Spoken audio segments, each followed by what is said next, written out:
Love often takes unexpected twists and turns, but that just makes the story more interesting. I caught her, and that was it. Oh my goodness, I think I'm falling in love with this boy. I told my husband, if you marry me, you're going to laugh for the rest of your life. Join us as we continue to bring to life the Canadian love stories of romance, family, friends, and community. Well, love is the most important thing. I was reflecting on everything as you do when you're sitting alone in a hospital. And I was thinking, wow, like my dog saved me. So I just did a post on my social media page. Then by the next day, I had like 100 comments on my Instagram. But when you have a good story and it's authentic and genuine and people connect with it, that's when you really get that reach on social media. So it kind of, grew like wildfire. Hey, everybody, and welcome back to the Canadian Love Map podcast. I'm here with Madison, Hello. And this is usually where I say to her, Madison, how did you find this great guest or these great guests? But Nancy, I didn't find this story. No, I did. Yes. And thank goodness you did, right? Oh, I saw this story on CTV, I think online. And because of my old days hosting a TV show, I really have that radar anyway. And for a podcast as well, you have to have a radar, as you do, of course, for good stories. And mine was going bleep, bleep, bleep. It's got everything, this story. Everything for the podcast. Let's jump right in. Hi, Jess. Welcome to the Canadian Love Map. Hi, Nancy. Thanks for having me. Well, I'm so looking forward to this conversation. And I was chuckling on the way here, thinking about the fact that when I talk to couples, if we have a conversation about their romance or their relationship, I always want to know the origin story and how they met and how that first spark happened. And of course, I'm going to have to just get that answer from you because Waldo, and this is the romance is about you and Waldo today. Waldo probably can't give me any coherent answers. Would you say that's true? Well, I mean, he can speak for you on command, but yeah, no, he wouldn't be able to give you any legitimate answers. Okay, we're going to do that speaking thing later. I'm going to take you up on that, all right? Tell me about how your relationship with Waldo started, if you would. So my husband and I are high school sweethearts, and our 10-year anniversary was 10 years ago, actually, and 2015. And I brought Waldo home as a surprise gift for my husband, Brady. He flew here all the way from Thunder Bay just as a little potato, and I instantly fell in love with him. Wow. And had there been discussion in your human relationship before this about whether you two might like to have a dog? Well, I was always very vocal about I'm going to have a dog as soon as we move in together. It's happening. And the apartments we were looking for had to be dog friendly. But it was a complete surprise. I actually prepped everything in secret. I used to work at a radio station, so I would tuck all of the dog stuff away at my office and just make sure that we had everything we needed for Waldo to come home. But no, he was a complete surprise. And, my husband's always loved corgis. So I knew it was going to be a corgi. And I had reached out to this breeder. She's fantastic. She's very ethical. So I knew I loved her. And honestly, the first day I got the photo of the puppies, I saw Waldo with his little spot on his head. And I started crying with joy because I knew that's my dog. Wow. Isn't that sweet? What about corgis? What's that corgi connection for your husband and now for you? I think it just started with them just being super, super cute. They're really short and they've got these big ears. Waldo especially has these satellites. We always joke that you can pick up multiple channels on those bad boys. But he's just, they're super adorable and they're very smart. They're the 5th smartest dog breed, and there's 100 dog breeds. So very, very smart, which they calculate that based on how quickly they can pick up tricks and retain them. And the queen had them, so they have to be a good breed, right? I see. You're royalists. I got it. So often, we'll talk on this podcast if I'm talking to a couple about engagements and marriages. Will you walk us through the surprise of when you actually introduced the corgi? to the husband? Yeah, so I actually had some lovely friends pick Waldo up from the airport because I was on the air during ratings, which, as you know, being in media, you can't leave your station. But I was allowed to leave as soon as my show was done. So my friends brought Waldo to me at the radio station, and I got to hold him for the first time. And we brought him to my apartment, and I had told my husband, I'm feeling sick, I'm coming home early, and I knew he had that day off. And so we waited in the lobby, and we have a video of this actually too, which we'll be posting on our on Waldo's channel a little bit later this week. But Then so will we. yeah, we'll supply that for you so you can have a look. It's a super sweet moment. So we have little puppy Waldo. We made sure he had a little red bow tie, because bow ties and bandanas have always been his thing. And my husband came down to get me. I told him I had left my keys at home. So he's like, all right, I'm going to go get my wife from downstairs. And he turns around the corner and we have a puppy for him. What was his expression like? Can you even describe it? Surprise and immediate love. Like in the video, it's so sweet because he's holding him and he's just like gently, like I don't think he was expecting to get a puppy that day.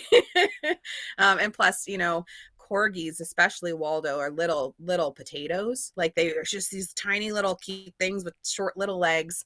And they also start with their ears down. And because Waldo's ears were so big and he has these like natural eyeliner lines, Yes. I always say his eyeliner looks better than mine.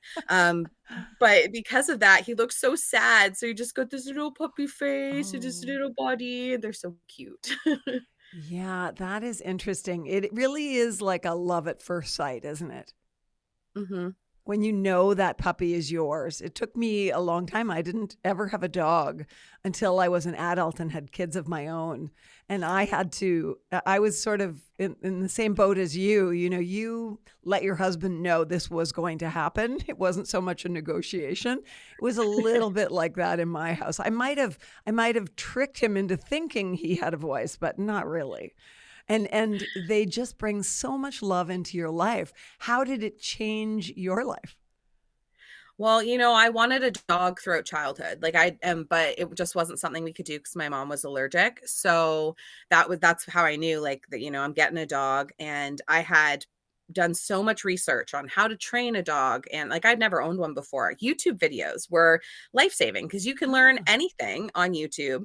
And so I took that first week off with him and we really bonded. I think that's one of the reasons why we always say that I'm his favorite human, but it's okay because my husband is my cat's favorite human. So we each got a pet. But I trained him and he learned sit, stay, speak, and lie down in the first 5 days we had him. And I was like, what? Well, what do I teach him? So I just started, researching all these different tricks and seeing what we could do with him. Like he can play hide and seek. He has scent detection, so he can go find things if we hide it around the house. That's one of his favorite games. And just, utter love. Like I love him so much that I included in our wedding vows that I promised to always love Brady at least a little bit more than Waldo. And that's like a small window. That says a lot too, right? Yeah. Yeah. That's interesting about the tricks. I remember hearing that when you engage your dog mentally like that, learning tricks, it's like running them in the park. It's like physical exercise because they're doing so much mental exercise. Yeah, especially with smart dogs. Like if you have a dog breed that's within the top 10 smart dogs in all of the breeds, you really should be putting in a little bit of extra time to teach them things. Mm-hmm. Otherwise, you could get a destructive dog because they're bored. Like they're smart and they don't know anything. So Right. they have this energy that they can't get out, So we really wanted to teach Waldo as much as possible. I mean, I talk to him all the time as if he understands me. Now I think he actually does. But I sing to him. We sing songs with his name in it. And whenever we do, he's like goes from neutral to smiling. So you can tell he just genuinely loves it. And at what point did you teach him a trick that really demonstrated to you like, oh, okay, this is no ordinary dog? Well, I taught him to put away his toys, and that was something that I wasn't sure he'd be able to do. And it came to the point where we could actually teach him like the names of his toys. So like, okay, go put away your ball, and he'd pick up his ball and put it in his toy box. I'm like, okay, go get Squeaky, and he'd go get Squeaky and put it in his toy box. And at the end of the day, you know, because he was a puppy, we were playing with all of his toys, and he was so cute that everyone we knew gave him toys. So we had way too many, we just say, okay, clean up your toys, and he'd, you know, put them in the box. And I was like, wow. And he was under a year at that point. And I was like, this dog can do anything.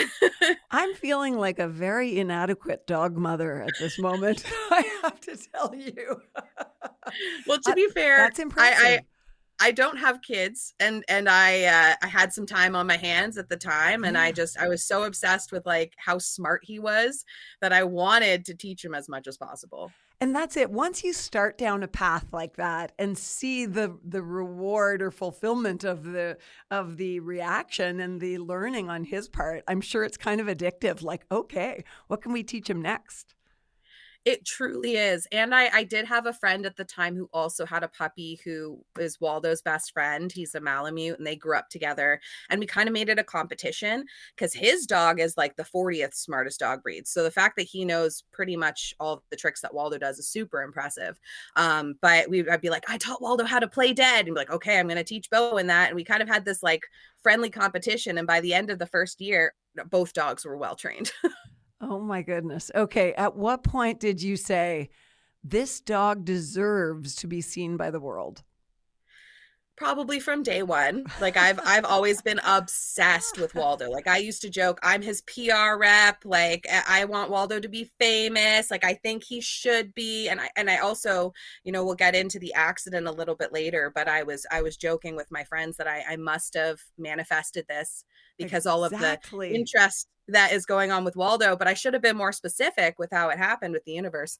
But yeah, I've always just thought he's just such a light, and, you know, obviously fame is one of those things that seems like out of reach. So I really focused on putting Waldo into our community. So I brought him to retirement homes, and he would do a whole routine for them. We have a little dance, we play music. He can weave in and out of my legs and jump over my back and things like that. We just had this little routine because we wanted to give back to the community. And then we bring him to, you know, all of the local festivals. He's known as the Lederhosen Corgi now because this was the last Oktoberfest was his 9th year.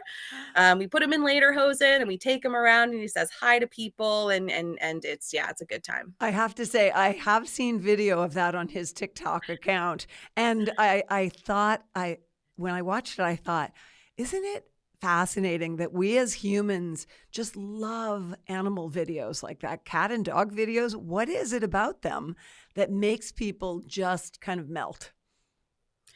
I think it's like innocence and adorableness and just overall positivity. You know, the world can be kind of dark sometimes, and animals and children, I think, also bring this to people. It's just that innocence and that, you know, everything's going to be okay. And they're really just a light on this earth. And they are also ultimately present, right? They're never worrying about the past or ruminating about the past or worrying about the future. They're just like, boom, right here with you. It's funny you say that. I saw this meme the other day that totally resonates with that, where it's a dog owner sitting on a dock with their dog beside them with the thought bubble above the dog owner.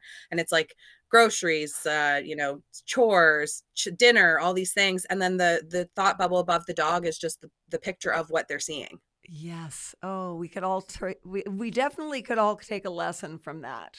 And I love just that image. I'm going to hold that for the day. Thank you very much. I am curious. Let's go back to what you do in media, if you don't mind, because I have a feeling that probably factors in somehow. Yeah. So I started my career in radio. I worked in Bell Media across Canada for 9 years. And then I left to pursue a marketing position at a local event firm. My husband was actually a videographer and photographer all over Toronto. He moved back to be with me, and he was working part-time at Henry's Camera Store. He also left his job to be a videographer at this event firm. They ended up running out of funds, and we were within our 3-month probation period. So they let us both go on our 1-year wedding anniversary. Oh, no. And 2 weeks later, we started Parker Media, which is a media company. We do digital marketing and videography, exactly what we're going to do for that company, for local businesses, government bodies, some franchises as well. And we're in our 5th year and we have team members now. So getting And fired was the best thing that ever happened to us. you are your own bosses. Oh, yeah. I love it. Okay, so now I see how the worlds collided perfectly, and you and your husband brought all these skills and experiences that set the tone and the stage for Waldo to become a star. Yeah. Because, we started our company in December of 2019. As you know, 2020 was a completely different year for everyone in the world. And that's when I started Waldo's TikTok channel. And I was like, we have some skill. Let's, while we're building our new business, let's work on Waldo's TikTok channel. And he grew to over 14,000 followers. And people just love his content. And I loved being able to make people happy. Part of it, I said I always have always wanted him to be famous. But also my nephew, I wasn't able to see him and he loved Waldo. So I also was making content for him. So it just was a happy accident that everyone else fell in love with him too. Well, it's an extension of what I heard you talking about when you were explaining how you would take Waldo to the retirement home, and he was sort of acting as a therapy dog. And at the time you said that, I was thinking, oh gosh, that is a beautiful gift that goes both ways, because I'm sure it was such a gift to the older people there, but I'm sure as well it was a wonderful experience for you to have the satisfaction of knowing that you were creating that kind of happiness and bringing that kind of light into their world. Oh yeah, I absolutely love whenever, you can see the effect Waldo has on people, and it makes me truly happy. And I know that when I take Waldo places that has a lot of people, there's a 99.9% chance we're going to get stopped at least 10 times. And that's just a part of being Waldo's owner, and I love it. He brings joy. We call him the joy factory. Like, when people meet him, it brightens their day. Does he have any disguises for those times when you want to go somewhere and not be stopped? That's my question. I mean, he wears costumes really well, but I don't think you can tell that, or I don't think there's a way to hide his giant ears. So he doesn't seem to mind costumes at all. It's funny you say that, because he does, but not if there's a crowd. Oh, really? It's like something switches. It's so funny. And I think this is a part of just the fact that he is so smart. But even his lederhosen costume, every year we put it on him and he kind of like, so it looks a little uncomfortable and like, oh, really? And then as soon as we turn the corner and the crowd, like, you literally hear people go, oh, like, instantly his whole demeanor changes. He starts walking with confidence and he's like, yeah, that's right, I look so cute. And then he loves it. It's I got so it funny going on. Yeah, I do. Waldo has actually been in some of our client commercials, and this was right around the time when Waldo's TikTok had really exploded. And we thought, this dog can, not only is he smart in life, but he understands the camera. Like, it got to the point where he would get excited when we were setting up the camera, because he knew A, he was getting treats, B, he was getting attention, and C, he was going to do something active with his mind. Like, so he genuinely loves being on camera, which makes our job easy. And there was one video in particular, there's a challenge going around called the Matilda Challenge at the time, where if you've seen the movie Matilda, she can make things float with her mind. Right. And so people were playing the song from the movie, and then they'd point at things and their friends would like move the lamp or whatever.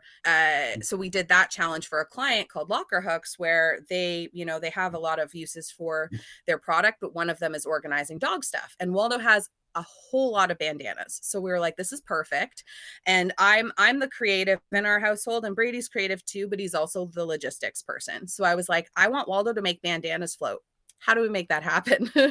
And we used this old Hollywood trick where you tie fishing wire around the bandana so the fishing wire is invisible, and then you're able to make the bandanas float like this. And so we had out of the frame of the camera, me on one side and my husband on the other, making these bandanas float. And Waldo was staring at them and smiling, and he was perfect. And I don't know how he just knew, but like his face was facing the camera. He was looking at the bandanas at the exact right time. He even put his paw up to wave, and it kind of looked like he made the bandana fly. Like, we were just so impressed with him, and we're like, man, this dog could do anything. He should be in movies. And yeah, it's just, he's so incredible. Like, they always say that dogs and babies are the hardest to work with because, you have to take multiple takes, and time is money, but we can typically get something with Waldo within less than an hour, sometimes even like right away. It really depends on what the task is. Oh my gosh. Well, I think about archetypes, and I think he's like a clown and a healer put together. He's entertaining and he's helping people feel better. That's amazing. Yeah, that's a great way to describe Waldo for sure. We couldn't share the great stories that we do here on the Canadian Love Map podcast without the amazing support of Charm Diamond Centers. They are Canada's largest family-owned jeweler, and they're proud to be putting love on the map. The folks at Charm Diamond Centers are thrilled to be a part of your love story. So visit charmdiamondcenters.com or one of your local stores. Love starts here. He's also, I gather, a rescuer. He is. He has become an official hero. I had an accident on a routine walk. Now, Waldo and I have gone on 3 to 5 kilometer walks every single day together since he was a puppy. So 9 years, and nothing thankfully has ever happened until now, but we were just, around the block. I chose not to bring my phone with me that day because we were just in the area, and, waved at our landlord, turned around the corner, kept walking, and we come up to this hill around the corner from our house, and it was quite muddy because the snow had melted, and my body slipped, but my right foot didn't. So immediately I heard a loud crack, and I felt a loud crack in my leg, and I knew something was broken. I looked at my foot, and my leg was pointing north and my foot was pointing east. That's never good. Oh no, it looked like that scene from Misery where Kathy Bates takes the sledgehammer to that guy's foot, and it like, that is what it legitimately looked like. So I was in an emergency on my back in the mud on a hill where you could really only see the top of my head from the main road, and I didn't have my phone. So I start screaming. Now, Waldo, screaming for help. How much pain were you in? The pain actually didn't start for about 10 minutes. Thankfully, human bodies have this thing where if you have shock, it kind of protects you from that pain. Yeah, I was just going to say the beauty of shock. Interesting. I'm very thankful that our bodies are made up that way, because that would have been a lot worse to go through. And it meant that you didn't have the pain at that moment interfering with your ability to try to call for help and to, do what you could to get yourself rescued. Yeah, for sure. And so I saw my foot. I knew I couldn't get up. I knew I didn't have my phone on me. I start yelling for help. I hadn't seen anyone else other than our landlord that we had passed a while back. So I didn't think anyone was around. I'm just screaming for help, hoping maybe someone in their house will hear me. I have a pretty loud voice. So, just trying my best to get someone to hear me. And Waldo was off leash because he is off leash trained. And immediately he jumps into action. He knew something was wrong. He gives me a kiss on the face. And now I think he was saying, I'll be right back. But at the time, he kissed me on the face and ran away. And I'm thinking, this is the first time in 9 years my dog has ever run away. While I can't go get him, while I'm injured, I hope Waldo's okay. And I'm looking around for him while I'm screaming for help. I see him in the distance, tugging on a stranger's pant leg. There was a stranger on the street getting into his car. And so he's tugging on the stranger's pant leg. The stranger looked down at him and then made eye contact with me. And Waldo starts barking and leading him to me. And that's what he's a herding breed. So they bark, and that's how they herd cattle. And when he's playing in the dog park, he'll herd his friends by barking and chasing them. So he starts barking and leading this guy to me. And I'm like, sir, please help me. I broke my foot. I need you to call the ambulance. Please help me get my husband. I can tell you how to get to my house. And in that time, Waldo ran the other direction behind a fence behind me. And I'm thinking, geez, now Waldo's gone again. And I'm kind of, I'm dealing with this issue. I wasn't really thinking at the time he rescued me. I'm thinking, what the heck is my dog doing? Yes, yes. And moments later, he comes around the corner with my landlord that we had seen earlier on our walk. That's incredible. It's really reminding me, I think, of an episode I might have seen 50 years ago on Lassie. Yeah. Really? As a dog owner, you always think, would my dog pass the Lassie test? Yes. And you hope you never have to find out. My answer But is Waldo I don't did think pass. so. I've had a lot of people come up to me being like, I don't think my dog would do that for me. I think my dog would lick my face, but then probably just keep licking my face and lie down and quite contentedly have a rest. Yeah. Would be of no use to me whatsoever, except company. Yeah. Well, Waldo did the exact right thing because he found that stranger. What I think is he was just looking for a human, and that stranger was in our line of sight, so that he beelined for that guy. And then on the way back, he would have seen the landlord in the distance, and he's like, oh, I know her.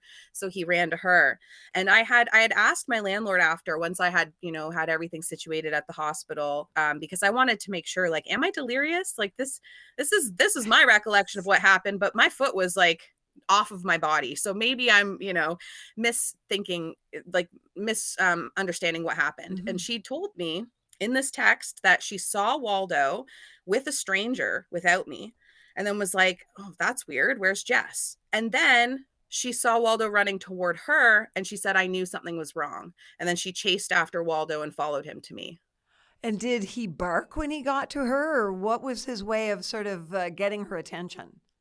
He was barking pretty much the whole time until he came back to me, and then he kissed my face again. So I'd like to think he was saying, okay, I'm here. I brought help. And then he just waited until our landlord, she was able to enter our unit and brought Waldo home and got my husband. So, Waldo did the exact right thing. That's pretty inspiring. I definitely have to get training my dog just in case. As I get older and the possibility of falls will increase, I think I'd better be ready for this. What was your injury in the end? So I broke my ankle in both bones in my ankle and my joint. Thankfully, my ligaments were only stretched and not torn, because that would be a longer recovery process. I did require surgery. So I was in the hospital for about 5 days and was discharged on New Year's Eve. I was able to spend New Year's Eve with my family, Waldo, Jack, and Brady. The surgery went well. So I should be off it for another 3 weeks. It's 6 weeks in total, and then some physio. And hopefully by the spring, Waldo and I will be walking together again. I know you're in marketing, so I suspect I have an answer to this in my own head. When and how did the news of Waldo's status as a hero go public? So the second night I was in the hospital, it was right after my surgery. I was in so much pain that I couldn't sleep, and they were still trying to manage that. And I just thought, I was reflecting on everything, as you do when you're sitting alone in a hospital. And I was thinking, wow, like my dog saved me. Like I want to do an appreciation post about Waldo, because I've always said he's the best dog. I tell him that every day, that he's the best dog in the world. And now, like, legitimately he is. And so I just did a post on my social media page, like my personal one. So I had a montage of some of my favorite photos of Waldo. A couple months back, we were at Niagara together, and we took a photo of Waldo with these big wings behind him. And I thought, that really does encapsulate like how I feel about him, that he's like an angel, like he's such a beautiful soul. So I made that the first photo. Then by the next day, I had like 100 comments on my Instagram, and I didn't boost this or anything. It was fully organic. But when you have a good story and it's authentic and genuine and people connect with it, that's when you really get that reach on social media. So it kind of, grew like wildfire. And I have people in my sphere that are in the media because of my past career, and their friends are in media. So then all of a sudden, like, I want to say 3 days after that post, I had CTV reach out to me, CBC reach out to me. Once those stories went live, he was featured on People magazine. I've seen people talk about him on podcasts in Australia and the UK. Come on. Really? Yeah. Wow. Oh, I didn't know that. Well, he also must be good for business because your instincts to put that out and the way in which you did and your ability to tell a story well. I always say to people that storytelling is the oldest form of human communication. There's a reason we all just sort of lap it up, so to speak. Yeah, I completely agree with you, Nancy. Storytelling is, I think, something I've done my whole life. Like, I just genuinely love a good story. I was in musical theater for the better part of my first half of my life and then transitioned into radio again, storytelling. And now we tell stories through social media and videos for the clients we work with. And there's just something about a story that connects with people. And every form of media throughout the ages, whether it was books way back when was the first like really big storytelling thing, or I guess if you go even further, stories around the fire pit. And even hieroglyphics. So true. Right. So what sort of reaction did Waldo get from the local community to whom he was already a bit of a star? So many people have reached out since the story has gone live. Some people have sent us gifts for Waldo. I had someone in Cape Breton reach out to me on Facebook and say, "Hi, I know you don't know me, but I bought this corgi blanket for Waldo. I'm hoping I can send it to you. It hasn't received, but come here in the mail yet, or I would show you." But I was like, "Oh, okay, sure. Thank you." We had a local pet store, Modern Paw, reach out to us and say, "We'd like Waldo to come pick out a free toy." And we made a video about that too, which was super cute. One thing we've always done with Waldo is we let him choose his toys. So even for Christmas, we'll take him to the pet store. We'll lay out like 7 toys we think he likes based on his past. Like he likes small, squeaky, crinkly toys. So we lay them out and we let him sniff each one, and then he'll pick one up and we're like, "All right, that's what you're getting for Christmas." And they did the same thing with him there. And it was really sweet that they've reached out like that. I'm really just curious about poor old Jack. So Jack is the name of your cat. And I shouldn't just assume Jack is poor old Jack, but I wonder what the cat thinks about A, Waldo, and B, Waldo's fame and attention. Well, so Jack he gets tons of love and attention. As I mentioned earlier that, I'm Waldo's owner. Like Waldo, I'm definitely his favorite. Like when I go on vacation, instead of sleeping in our bedroom, Waldo will sleep downstairs by the door. Even if it's for a week, he's just waiting for me to get back.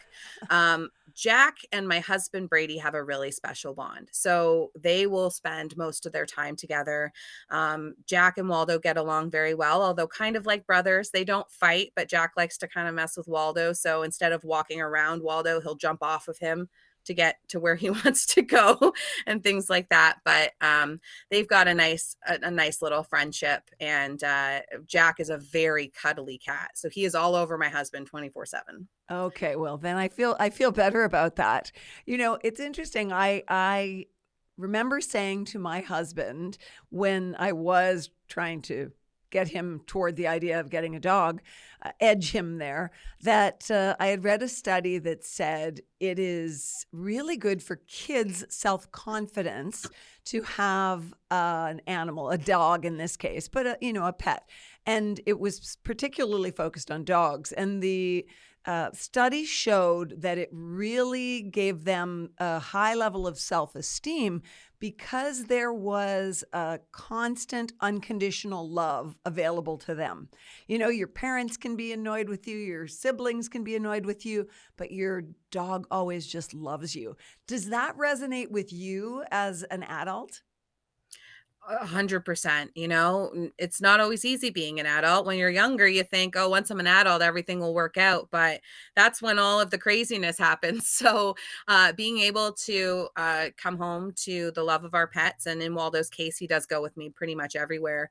But it's just that sense of comfort. It's like I've got my guy. He's there. He's got my back. And he really did have my back when I needed him most. So it just kind of affirms everything I've always known about him, that he's just special and we've have this special bond. And I always feel like I know what he's thinking. Like it's crazy. Like I'll even he'll understand me if I'm not directly talking to him. So like I'll look at Brady and say, "Okay, I'm going to go do this, this, and this." And then Waldo and I are going to go out. And Waldo would be like in the corner sleeping when I say this. And I look and he's gotten up and gone to the door, as if he knows, okay, we're going to go out soon. Oh, funny. Well, in a moment, I'm going to ask you to actually demonstrate how Waldo can speak. But first, I would like to ask you this strange question. If he could speak English, how do you think he would describe you? Mm, Probably his favorite human. I give him lots of treats. I take him on all of the adventures. So like I'm the fun mom is probably is how he would describe me. I also sing a lot. That might be a part of my ADHD, but I just love singing and I always do. And I always put his name into songs. So yeah, I'd say fun mom who sings all the time. I don't suppose you want to give us one of those songs. Yeah, I mean, Waldo and I have a morning song where we sing together. I'll send you a video of that too. It's pretty cute because typically he'll sing along. I'll be scratching his bum and sing it every morning. But we basically good morning, Waldo Butts McCorgs. Good morning to you. You're cutie, you're floofy, you have a fluffy booty. Good morning to you. It's long, so I won't continue, but I scratch his bum while I'm singing to him every morning, and he sings along. Mainly he just goes, oh, oh. I've really got to up my game. I'm sure I'm not the only one thinking this. There are probably a lot of people listening going, yeah, no kidding. Wow. That is amazing. I just love it. Can we try to get him to come and speak for us? Because Yeah, I'd like to really say congratulations and express my admiration and say goodbye to him. Yeah, for sure. I'll just get him on the bed here. On the beds? You going to bed? Was that a bag of treats I saw in your hand? Yeah. Okay, go around. I mean, at this stage, it's a lot for him to jump on the bed. So if we give him treats, it makes it a lot nicer. How many inches long are his legs, would you say? 2.5, maybe 3 if I'm being generous. Sorry, Waldo, I don't mean to laugh at your legs. And he's a medium-sized dog. Like his body is 40 pounds. So he's literally a medium dog on baby legs. Okay. Yeah. No wonder he can't jump up on the bed. Yeah. So there you go, honey. All right, buddy. You speak? Oh, okay. Can I have an indoor voice? Speak? No, indoor voice. Speak? A little bit louder. Speak? Oh, good indoor voice. Good job. Let's see if you can hear him whisper. Whisper. Do you hear that? Whisper. Yes. Okay. That Good is whisper. astounding. Jess, Yeah. I'm going to connect with you afterwards and give you my address. I'll be sending you a plane ticket, and I would really love to have you come and visit and train my dog. I do rent out my services. Yes. Oh, I'm waiting for that e-course or the podcast, the dog cast. Mm-hmm. Okay. Thank you. What do you, I have to ask this one last question, which is always sort of a human question as well. What do you love most about Waldo? Can you really pinpoint it? Oh man, what I love, it would be so hard to put it into words. I mean, Waldo is the best pet I could have ever hoped for. He's such a smart, loyal, cute little dude. And you know, he's everything to me. And do you want to say anything about your husband so that we don't get to the end of this and he listens to it and says, I hardly even got mentioned. You know, I have to give a huge shout out to Brady. I mean, Brady and I have always been best friends, you know, on top of our romantic relationship. We just have a lot in common. We laugh a lot. We joke a lot, and it's really helped us, I think, grow our business together as well. And, you know, even Waldo's been in a couple of client commercials, but with all the attention Waldo's getting with this accident, truly Brady should be getting the same amount of attention because he's taking care of me so well. It's a hard thing to go from a two-person, two independent people household to all of a sudden now it's one person doing everything, taking care of the pets, taking care of their wife, you know, making sure the house is still in order and helping to run a business. So you know, he just really has stepped up and he's always been a great guy, but I really do think he should be getting a lot of accolades during this as well, just as much as Waldo. Okay, that is so great. Tell him we said hello and please send love to everyone in your 12-legged family. That was good math. Yeah, I had to think about it for a second, but yeah, that's lovely. Even though one leg is broken, or damaged quite badly. I think it sounds like a really joyful place to be in that family. And I want to say thank you so much for sharing your story here. Oh, Nancy, thanks so much for having me. And you're right. Like it was so funny when this happened after I had been, settled at home. I had this moment where I had felt grateful for what had happened. Like, obviously I would never like to experience this again. It was a horrible experience in general, but the way that my husband stepped up for me, the way that Waldo saved me, the way that our community has reached out has just been so beautiful. And friends and family who have come in the woodwork, and to be fully transparent, I was a bit estranged from my father, and that kind of reconnected us. He even visited me last week, so a lot of positive things have come from this. So I'm just very grateful. Well, it really makes sense, and I'm so glad that we found your story and were able to feature it on the Canadian Love Map podcast, because all I hear you talking about there is a bunch of love. Yeah, I am blessed with love. I may only have one leg right now, but I've got lots of love in my life. Thanks, Jess, so much. Thanks for having me. Thanks so much for listening to the Canadian Love Map. This podcast is presented and made possible by Charm Diamond Centers. It's hosted by me, Nancy Regan, and is produced and distributed by Podstarter. We love sharing love stories of all kinds, and that could include yours. So do you or someone you know have an uplifting tale to tell? Reach out to us on Facebook or Instagram using @CanadianLoveMap or email producer@podstarter.io. We'll be back next week with another love story to add to the map.